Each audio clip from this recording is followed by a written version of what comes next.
విభిన్న ప్రతిభావంతులుగా మార్చేటువంటి ప్రయత్నం, వికలాంగుల్ని విభిన్న ప్రతిభావంతులుగా మార్చేటువంటి ప్రయత్నంలో ముందడుగు చేసినటువంటి విషయాన్ని సందర్భంగా తెలియజేస్తూ,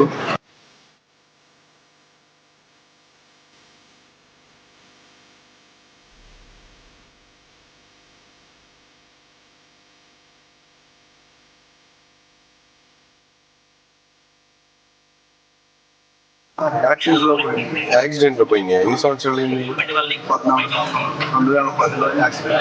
ఓకే, అప్పటి నుంచి ఇంట్లోనే ఉంటున్నాం. అన్ని వస్తాయి ప్రభుత్వంలో ఒక్కొక్కటి.